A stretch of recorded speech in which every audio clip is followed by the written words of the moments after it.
Good morning students. Last class में हमने dissolve oxygen के बारे में स्टडी करा था। डिसॉल्व ऑक्सीजन को डिटरमाइन करने के लिए बेसिकली हम लोग 3 मेथड्स काम में लेते हैं। फर्स्ट मेथड जो है वो है आपका रेगुलर मेथड, यानी कि उसको हम आइडोमेट्रिक मेथड भी कहते हैं। ये जो मेथड है ये हमारा मोस्ट कॉमन मेथड है, जैसे कि हम आपका दिए गए वाटर सैंपल में डिसॉल्व ऑक्सीजन को कैलकुलेट कर सकते हैं। सेकेंड मेथड हमारा है पोलैरोग्राफिक मेथड, एंड थर्ड मेथड हमारा जो है जैसे कि हम आपका डिसॉल्व ऑक्सीजन को डिटरमाइन कर सकते हैं वो है हमारा मेम्ब्रेन इलेक्ट्रोड या इलेक्ट्रोमेरिक मेथड। आज हम लोग आपका जो डिस्कस करेंगे वो डिस्कस करेंगे हम आपका आइडोमेट्रिक मेथड। आइडोमेट्रिक मेथड में पोटेशियम आयोडाइड जो होता है वो ऑक्सीडाइज होके आयोडीन बनाता है और वो डिसॉल्व ऑक्सीजन के साथ, जिससे कि हम आपका वाटर आपका सैंपल में जिसे प्रेजेंट है उसमें आपका मैग्नीज सल्फेट NaOH और Ki ऐड करते हैं, और उसके बाद जो आयोडीन लिबरेट होती है उस आयोडीन को हम आपका हाइपो के साथ टाइट्रेट करते हैं। दैट इज कि ये जो हमारा मेथड है इनडायरेक्ट मेथड है, जिसमें कि हम आपका, क्योंकि यहाँ पे आयोडीन जो है वो लिबरेटेड आयोडीन कितना लिबरेट हो रही है उसको टाइट्रेट किया जाता है। यहाँ पे हम आपका डायरेक्ट आयोडीन सोल्यूशन को यूज नहीं करते हैं। इसके लिए जो हमें आपके पास एपरेटस के रिक्वायर्ड होते हैं, एपरेटस हमें आपका रिक्वायर्ड होता है 300 मिलीलीटर आपका की बॉटल चाहिए, उस कैपेसिटी वाली बॉटल्स चाहिए। फिर उसके लिए हमें आपको सैंपल जिसमें हमें कलेक्ट करना है उसके लिए हमें आपके डिवाइसेस चाहिए। उसके बाद हमें आपका रिक्वायर्ड है टाइट्रेशन के लिए कॉनिकल फ्लास्क चाहिए, ब्यूरेट चाहिए, पिपेट चाहिए, मेनी अदर थिंग्स जो कि आपके रिक्वायर्ड है। इसमें जो हमारे पास आपके रिएजेंट्स यानी कि जो हमें चाहिए होंगे, सोल्यूशंस जिसके चाहिए होंगे वो सोल्यूशंस हमारे हैं। हमें स्टैंडर्ड पोटेशियम डाइक्रोमेट का N/20 का सोल्यूशन चाहिए। हमें सोडियम थायोसल्फेट यानी कि हाइपो का N/20 सोल्यूशन चाहिए। कॉन्सेंट्रेटेड सल्फ्यूरिक एसिड चाहिए, मैग्नीज सल्फेट सोल्यूशन, आपका alkaline iodide azide solution, starch solution, potassium iodide, sodium bicarbonate, और हमें आपका कॉन्सेंट्रेटेड HCl की जरूरत है। अगर हम आपका देखते हैं तो मैग्नीज सल्फेट हमारे KOH के साथ रिएक्ट करके मैग्नीज हाइड्रोक्साइड फॉर्म करता है और K2SO4 बनता है। ये मैग्नीज हाइड्रोक्साइड आपका ऑक्सीजन के साथ रिएक्ट करके हमें आपका MnOH होल ट्वाइस देता है। ये हमारा आपका बेसिक जो है आपका मैग्नीज ऑक्साइड।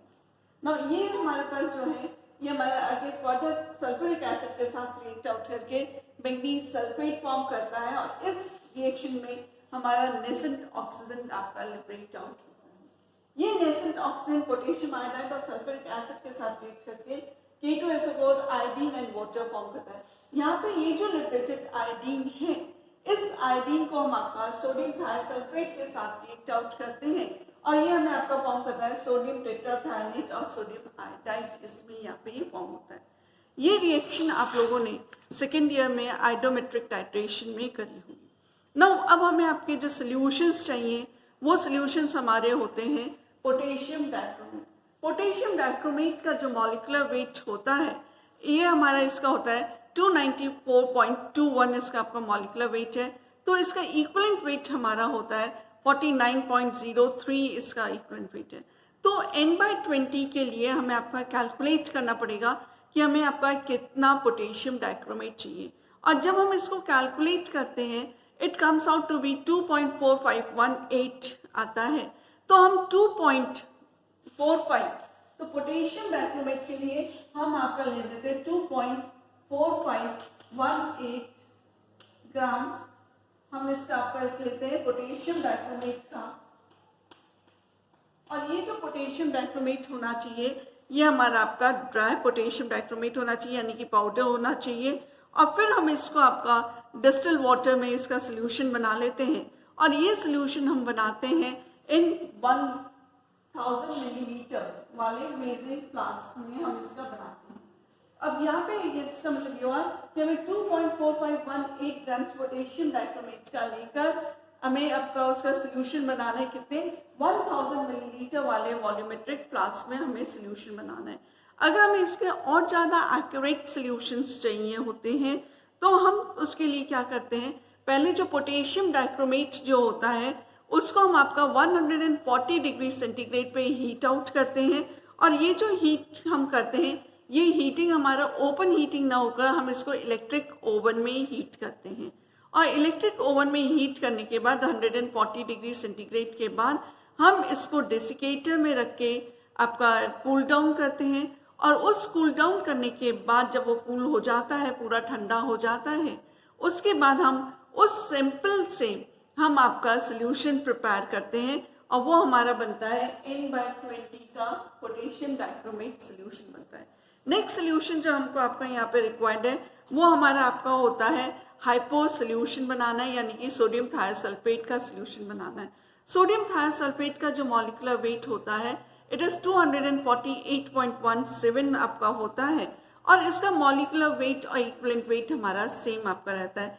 तो अगर हम इसका N/20 का सोल्यूशन बनाते हैं तो इसके लिए हमारे पास जो आता है it comes out to be 12.4085 grams अगर हम आपका लेते हैं सोडियम थायोसल्फेट का, और हम इसको आपका अगेन 1000 मिलीलीटर वाले वॉल्यूमेट्रिक फ्लास्क में बनाते हैं, then it comes out to be N/20 का सोल्यूशन हमारा बन जाता है। अब ये जो हमारे पास आपका जो सोल्यूशन बना है इसको अगर हम आपको प्रिजर्व करना है, लंबे समय तक हमें इसको रखना है, तो हम इसके अंदर 3 to 4 ड्रॉप्स ऑफ क्लोरोफॉर्म हम डाल देते हैं। तो इसको 3 to 4 ड्रॉप्स ऑफ क्लोरोफॉर्म डालने से इसको हम आपका थोड़े लंबे समय के लिए प्रिजर्व कर सकते हैं। सिंस हाइपो सोल्यूशन जो होता है ये हमारा आपका स्टैंडर्ड सोल्यूशन नहीं होता है, तो हमें इसको आपको राइज करना पड़ता है। इसके बाद हमें आपका बनाना होता है मैग्नीज सल्फेट का सोल्यूशन बनाना होता है। मैग्नीज सल्फेट के सोल्यूशन के लिए हम 400 ग्राम्स ऑफ मैग्नीज सल्फेट को लेकर हम इसको सोल्यूशन बनाते हैं वाटर में, डिस्टिल वाटर में, एंड अगेन हम इसका जो सोल्यूशन बनाते हैं वो 1 लीटर में बनेगा। दैट इज कि यहाँ पे हमें आपका लेना है 400 ग्राम्स ऑफ मैग्नीज सल्फेट का हमें लेना है, और इसको भी हमें आपका 1000 मिलीलीटर वाले वॉल्यूमेट्रिक फ्लास्क में बनाना है। तो इस तरह से हमारे पास आपके ये सोल्यूशन बनने रहे। अब यहाँ पे जो है ये जो सोल्यूशन जो होता है ये हमें आपका इसको कोई कलर नहीं देना चाहिए, और इसको एसिडिफाइड हम पोटेशियम आयोडाइड और स्टार्च के साथ इसमें कोई कलर नहीं आना चाहिए। इसके बाद हमें आपका बनाना होता है एल्कलाइन आयोडाइड आयोजाइड सोल्यूशन रिएजेंट जो है, इसके लिए हम आपका करते हैं 500 ग्राम्स ऑफ सोडियम हाइड्रोक्साइड और 150 ग्राम्स ऑफ पोटेशियम आयोडाइड को, दैट इज कि हमने क्या करा है यहाँ पे 500 ग्राम्स NaOH का लिया, एंड इसमें हमने 150 ग्राम्स KI का हम आपका लेकर इसका हम आपका सोल्यूशन फॉर्म आउट करते हैं। तो इसमें हमें आपका क्या करना होता है 10 ग्राम्स ऑफ सोडियम एजाइड हमें इसमें ऐड करना होता है। दैट इज कि हमने क्या करा, सबसे पहले 500 ग्राम्स ऑफ NaOH लिया, उससे 150 आपका ग्राम डाला KI का, देन हमने डाला इसमें 10 grams of sodium azide Na3, ये हमने इसका आपका डाला है।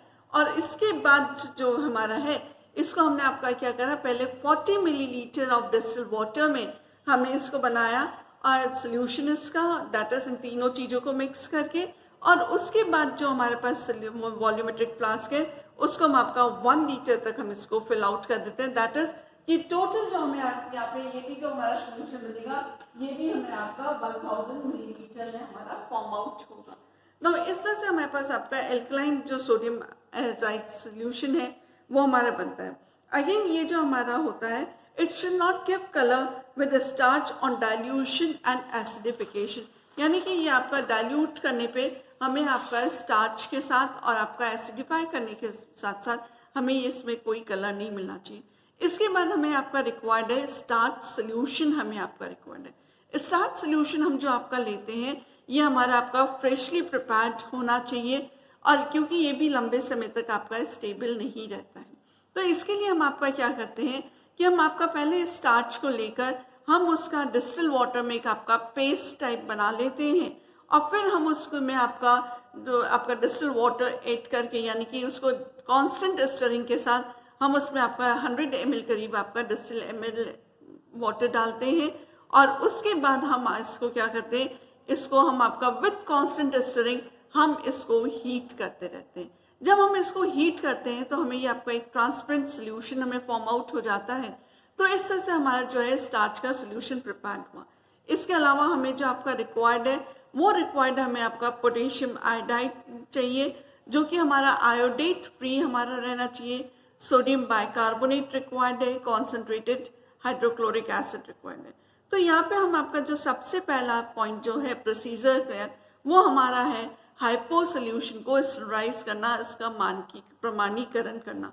तो इसके लिए हम आपका क्या करते हैं, सबसे पहले हम आपका 100 ml ऑफ हाइपो सोल्यूशन लेते हैं और उसको बॉईल करके ठंडा करते हैं और फिर उसके बाद उसको 250 मिलीलीटर वाले आयोडीन फ्लास्क में डालते हैं।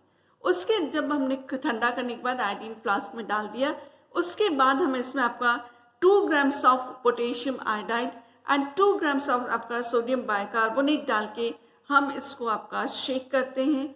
और इतना करना है हमें कि जो हमारे सॉल्ट्स हैं यानी कि पोटेशियम आयोडाइड और सोडियम बाइकार्बोनेट जो है वो आपका डिसॉल्व हो जाने चाहिए।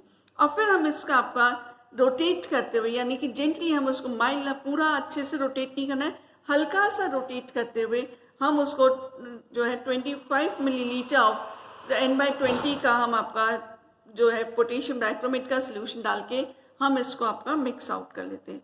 उसके बाद जो हमारे पास आपका जो है, तो यहाँ पे हमारा जो आपका जो है क्रोमेट आयन है Cr2O7-2 आयन जो है ये हमारा आपका चेंज आउट हो जाता है। दैट इज ये हमारा आपका किस में चेंज हुआ है यहाँ पे, तो जो हमारे पास Cr2O7 that is potassium dichromate का ये जो है ये हमारा आपका चेंज हो रहा है ब्रोमीन +3 में, हमारा ये आपका चेंज आउट यहाँ पे होता है। तो यहाँ पे इस रिएक्शन के दौरान भी आयोडीन, क्योंकि हमने यहाँ पे KI डाला है तो आयोडीन यहाँ पे हमारा लिबरेट आउट होती है। फिर जो हमारे पास आपके जो स्टॉपर जो लगा रहता है, क्योंकि हमें आपका जो है जो आयोडीन फ्लास्क है उसके ऊपर आपका स्टॉपर लगा रहता है। अगर हम वो स्टॉपर नहीं लगाएंगे तो आयोडीन आपका जो लिबरेटेड आयोडीन है वो हमारा आपका एटमॉस्फेयर में निकल जाएगा। तो लॉस ऑफ आयोडीन से हमारे रिजल्ट्स आपके एरर्ड रिजल्ट्स आएंगे। तो इसलिए हम आपका स्टॉपर लगा के ही जितना ये जो procedure that is potassium iodide और सोडियम बाइकार्बोनेट डाल के हमें जो मिक्स करना है वो सारा हम आपका स्टॉपर लगा के करते हैं। इसके बाद जो स्टॉपर जो हमारा है उसको हम आपका क्या करते हैं, स्लाइटली वॉश कर लेते हैं डिस्टिल वाटर से और फिर उसको हम आपका हाइपो सोल्यूशन जो कि हम लोग ब्यूरेट में फिल करते हैं उससे हम आपका टाइट्रेट कर लेते हैं। और जब आयोडीन हमारा हाइपो सोल्यूशन के साथ रिक्वायर्ड टाइट्रेट होता है तो हमें यहाँ पे आपका ग्रीनिश येलो कलर का एक आपका स्टेज मिलता है, दैट इज कि हमें यहाँ पे मिलेगा।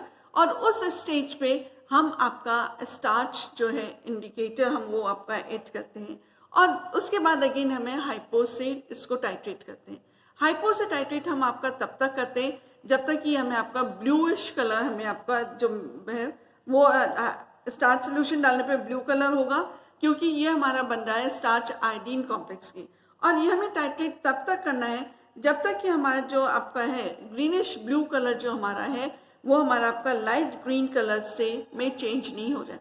यानी कि हम यहाँ पे हमने आपका देखा कि हमारा जो पहले हमने टाइट्रेशन करा हाइपो के साथ हमने आयोडीन को टाइट्रेट करा, तो हमने स्टार्च जो इंडिकेटर था हमने आपका शुरू में या हमने बिगनिंग में हमने नहीं डाला। उसका रीज़न ये है कि जो स्टार्च के जो आयोडीन है वो स्टार्च मॉलिक्यूल के ऊपर आपका एड्जॉर्ब और एब्जॉर्ब दोनों ही हो जाते हैं। अगर वो आपका एड्जॉर्ब हो गया तो वो हमारा उसको टाइट्रेट करना मुश्किल होगा। तो इसलिए हम आपका जो बिल्कुल टुवर्ड्स द एंड पॉइंट हम इसको यहाँ पे स्टार्च सोल्यूशन हम आपका डालते हैं। और स्टार्च सोल्यूशन जब हम डालने से के पहले हमारा जो सोल्यूशन का जो कलर था वो ग्रीनिश येलो इन कलर था, लेकिन क्योंकि हमने जब स्टार्च डाला था आयोडीन के साथ स्टार्च मिलकर हमें ब्लू कलर देता है और वो ब्लू कलर की वजह से हमें आपका ग्रीनिश ब्लू इन कलर मिलता है। और जैसे जैसे हम इसको हाइपो के साथ टाइट्रेट करते हैं तो आयोडीन हाइपो के साथ रिएक्ट आउट करके सोडियम टेट्राथायोनाइट और सोडियम आयोडाइड बनाता है। और ये जो आयोडीन क्योंकि अब नहीं रहेगी तो हमारा जो सोल्यूशन का कलर होगा वो लाइट ग्रीनिश इन कलर होगा। दैट इज कि ये जो चेंज हमें आपका देखना है ये चेंज हमें आपका सिंगल ड्रॉप चेंज देखना है। यानी कि हमें जब आपका जो ब्लू कलर जब डिसअपियर होगा उस समय हमें ये ध्यान रखना है कि उसमें आपका जो चेंज हो रहा है वो आपका सिंगल ड्रॉप ऐड करने से ही आपका हो रहा है। इसके बाद हम आपका जो है वाटर सैंपल को हम आपका टाइट्रेट करते हैं। तो जितनी भी डिजॉल्व ऑक्सीजन होती है उसको हम आपका कलेक्ट करते हैं, और कलेक्ट करने के बाद हम आपका जो इसको टाइट्रेट करते हैं। तो यहाँ पे हम आपका जो वाटर सैंपल कलेक्ट करते हैं वो हम आपका जो भी जिस भी सरफेस से हम आपका कलेक्ट करते हैं वो हम आपका एक तरह से बिल्कुल डेप्थ में जाकर करते हैं, जहाँ पे कि आपका एयर बिल्कुल नहीं हो, क्योंकि हमें आपका यहाँ पे कैलकुलेट करना है कि वाटर सैंपल में कितनी ऑक्सीजन डिजॉल्व है।